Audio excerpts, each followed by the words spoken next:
हर हर महादेव। आप सुन रहे हैं सोमवार व्रत कथा। बहुत समय पहले किसी नगर में एक धनी व्यापारी रहता था। दूर दूर तक उसका व्यापार फैला हुआ था। नगर के सभी लोग उस व्यापारी का बड़ा सम्मान करते थे, लेकिन इतना सब कुछ होने के बाद भी वह व्यापारी बड़ा दुखी था, क्योंकि उसका कोई पुत्र नहीं था। इसी कारण अपनी मृत्यु के बाद व्यापार के उत्तराधिकारी की चिंता उसे हमेशा सताती रहती थी। पुत्र प्राप्ति की इच्छा से व्यापारी प्रत्येक सोमवार भगवान शिव की व्रत पूजा किया करता था और शाम के समय शिव मंदिर में जाकर शिव जी के सामने घी का दीपक जलाया करता था। उसकी भक्ति को देखकर मां पार्वती प्रसन्न हो गईं और उन्होंने भगवान शिव से उस व्यापारी की मनोकामना पूर्ण करने का निवेदन किया।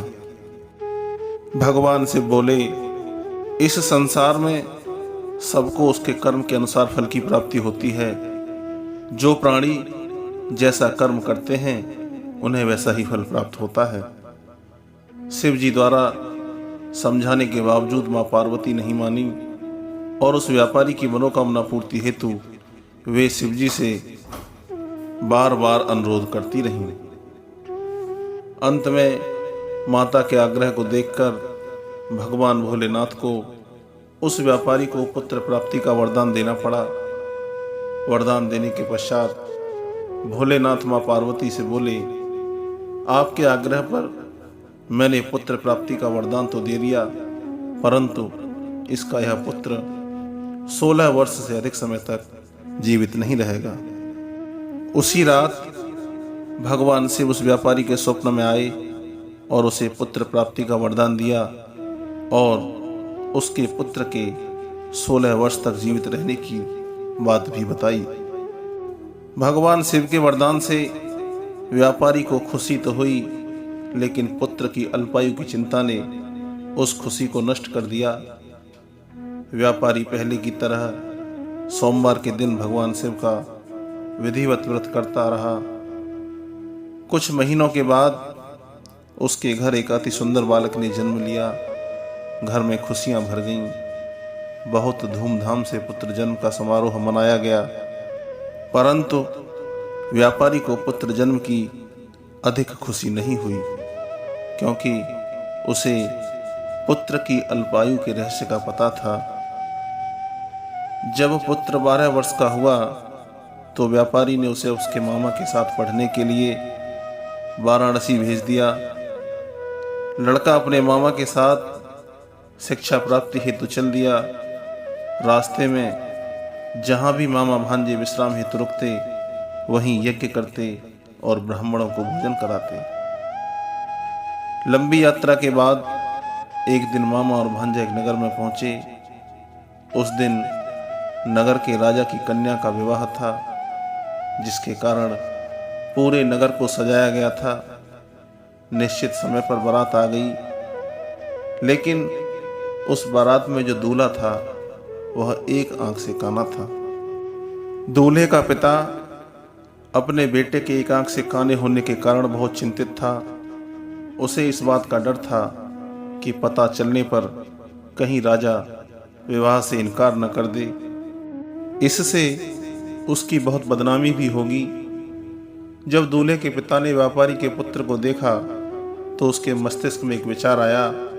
उसने सोचा, क्यों न इस लड़के को दूल्हा बनाकर राजकुमारी से विवाह करा दूं। विवाह के बाद इसको धन देकर विदा करा दूंगा और राजकुमारी को अपने नगर ले जाऊंगा। दूल्हे के पिता ने लड़के के मामा से इस संबंध में बात की। मामा ने धन मिलने के लालच में दूल्हे के पिता की बात स्वीकार कर ली। लड़के को दूल्हे का वस्त्र पहनाकर राजकुमारी से विवाह करा दिया गया। राजा ने बहुत सारा धन देकर राजकुमारी को विदा किया। शादी के बाद लड़का जब राजकुमारी के साथ लौट रहा था तो वह सच नहीं छिपा सका और उसने राजकुमारी की ओढ़नी पर लिख दिया, राजकुमारी, तुम्हारा विवाह मेरे साथ हुआ था, लेकिन हमारा तुम्हारा साथ यहीं तक है। मैं अब वाराणसी पढ़ने के लिए जा रहा हूँ, क्योंकि अब तुम्हें किसी और की पत्नी बनना है, और तुम्हें जिस युवक की पत्नी बनना है वह एक आंख से काना है। जब राजकुमारी ने अपनी ओढ़नी पर लिखा हुआ पढ़ा तो उसने काने लड़के के साथ जाने से इनकार कर दिया। राजा ने सब बातें जानकर राजकुमारी को महल में रख लिया और उधर लड़का अपने मामा के साथ वाराणसी पहुंच गया और गुरुकुल में उसने पढ़ना शुरू कर दिया। जब उसकी आयु 16 वर्ष की हुई तो उसने यज्ञ किया। यज्ञ की समाप्ति पर ब्राह्मणों को भोजन कराया और खूब अन्न वस्त्र दान किए।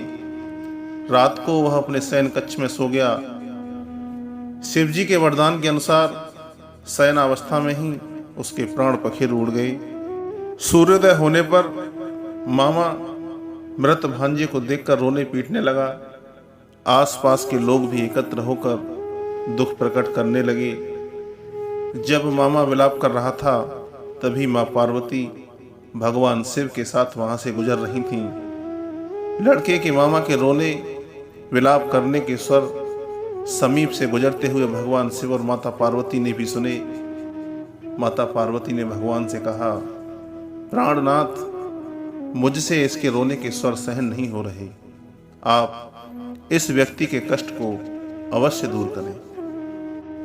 भगवान शिव ने पार्वती के साथ अदृश्य रूप में समीप जाकर देखा तो भोलेनाथ पार्वती से बोले, यह तो वही व्यापारी का पुत्र है जिसे मैंने 16 वर्ष की आयु का वरदान दिया था। अब इसकी आयु पूरी हो गई है। मां पार्वती ने फिर भगवान से निवेदन किया कि उस बालक को जीवित कर दो। माता पार्वती के आग्रह पर भगवान शिव ने उस लड़के को जीवित होने का वरदान दिया और कुछ ही पल में वह जीवित होकर उठ बैठा। लड़के के जीवित होने से सब लोग बड़े प्रसन्न हुए। इसके बाद शिक्षा समाप्त करके लड़का एक दिन अपने मामा के साथ अपने नगर की ओर चल दिया। दोनों चलते हुए उसी नगर में पहुंचे जहां उसका विवाह हुआ था। उस नगर में भी उन्होंने यज्ञ का आयोजन किया। समीप से गुजरते हुए नगर के राजा ने यज्ञ का आयोजन देखा और उसने तुरंत ही उस लड़के और उसके मामा को पहचान लिया। यज्ञ के समाप्त होने पर राजा मामा और लड़के को महल में ले गया और कुछ दिन उन्हें महल में रखकर बहुत सा धन, वस्त्र आदि देकर राजकुमारी के साथ विदा कर दिया। इधर कई दिनों से भूखे प्यासे रहकर व्यापारी और उसकी पत्नी बेटे की प्रतीक्षा कर रहे थे। उन्होंने प्रतिज्ञा कर रखी थी कि यदि उन्हें अपने बेटे की मृत्यु का समाचार मिला तो दोनों अपने प्राण त्याग देंगे। परंतु जैसे ही उन्होंने बेटे के जीवित वापस लौटने का समाचार सुना तो वह बहुत प्रसन्न हुए। व्यापारी अपनी पत्नी और मित्रों के साथ नगर के द्वार पर पहुंचा।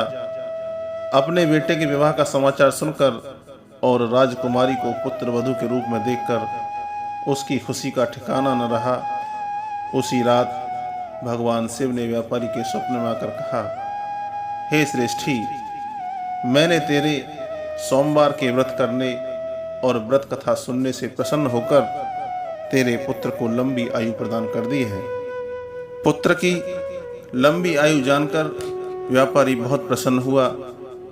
सोमवार का व्रत करने से व्यापारी के घर में खुशियां लौट आईं। शास्त्रों में लिखा है कि जो स्त्री पुरुष सोमवार का विधिवत व्रत करते हैं और व्रत कथा सुनते हैं उनकी सभी इच्छाएं भगवान से पूरी करते हैं। दोस्तों, अगर आप भी भगवान भोलेनाथ को मानते हो तो इस कथा को लाइक कीजिए, ज़्यादा से ज़्यादा शेयर कीजिए और हमारे चैनल को सब्सक्राइब जरूर कीजिए। जय बाबा भोलेनाथ की।